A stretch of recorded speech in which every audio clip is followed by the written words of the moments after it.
এর মতো বান্দা বলে, খাব্বাব বলো তোমার জিহ্বায় কতদিন টিউমার হয়েছে বলতে বলতে খাব্বাব চোখের পানি ছেড়ে বলেন, ও খলিফাতুল মুসলিমিন,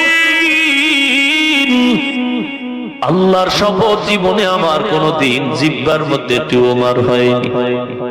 তাহলে তোমার জিহ্বায় কেন গোশতের আলাদা পাত্তি টুকরা দেখা যায়? খাব্বাব চোখের পানি ছেড়ে বলেন, ওরে ওমর, রাসূলের হাতে কালেমা পড়ার অপরাধের কারণে আমার এলাকার বেঈমান কাফেরেরা আমার হাতে পায়ে রশি লাগায় পাহাড়ে নিয়ে গেছে। পাহাড়ের মধ্যে নিয়া আমার হাতে পায়ে রশি লাগাইয়া পাহাড়ের কাটা আইনা আইনা আমার জিহ্বা বের করে একবার ঢুকিয়েছে, আবার বের করেছে।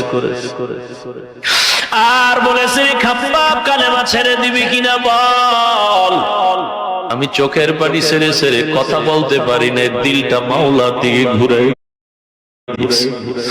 আর আল্লাহকে বলেছি, মালিক তুমি তো দেখতেছো আমি খাব্বাবের এই কষ্টের পেছনে কারণ আমি তোমার গোলাম হতে চাই, আজ আমার উপরে আযাব। ওমরের চোখের পানি পড়া শুরু হয়ে গেল। খাব্বাব বলেন, এখানে শেষ না, জামা উঠাইয়া পিঠ বের করে বলেন, দেখেন আমার পিঠের হালত। ওমর তাকায় দেখে খাব্বাবের পিঠে বিন্দু থেকে বিন্দু কোনো গোশত নাই, হাড্ডির উপরে পোড়া পোড়া দাগ। বলেন, খাব্বাব কুষ্ঠ রোগে ভুগছো কতদিন বলো? খাব্বাব বলে, জীবনে আমার কোনোদিন কুষ্ঠ রোগ হয় নাই। তাহলে কষ্ট কেন রে খাব্বাব? খাব্বাব চোখের পানি ছেড়ে বলেন, ও পয়গম্বর, কালেমা পড়ার অপরাধের কারণে নবীর কাছে কালেমা পড়েছি অন্যায়ের কারণে।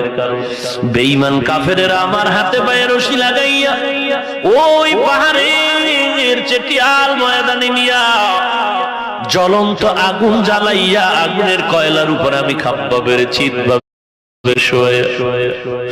আমার উপরে বুকের উপরে পাড়া দিয়া এরপরে লাঠি দিয়ে আঘাত করেছে। আর বলেছে, খাব্বাব কালেমা ছেড়ে দিবে কিনা বল। ও খলিফাতুল মুসলিমিন ওমর, ওই সময় আমি আসমানের দিকে তাকায়ছিলাম, আর ওই আগুনের তাপে আমার পিঠের গলিত চর্বিগুলো পড়তেছিল, আমি নিজ কানে আওয়াজ শুনতেছিলাম। আমি আল্লাহকে বলেছি, ও দয়ার মালিক, আমার আজকে কষ্ট শুধু কালেমা পড়ার অপরাধের কারণ। আজ আমি কালেমা না পড়লে কষ্ট হতো না।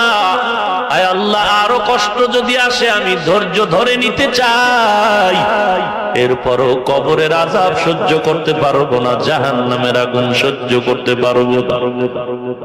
এরে নবীর উম্মতের দল, আজকে কোথায় চলছো রে মুমিন?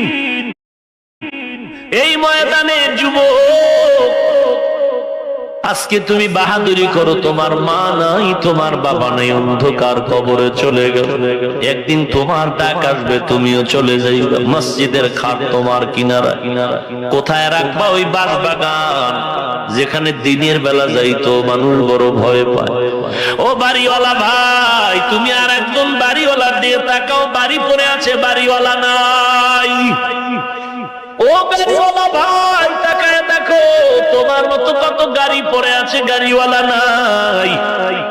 টাকাওয়ালার টাকা ব্যাংকে জমা আছে, ব্যাংক থেকে টাকা নিতে পারলো না, খালি হাতে চলে গেল। অতএব অন্ধকার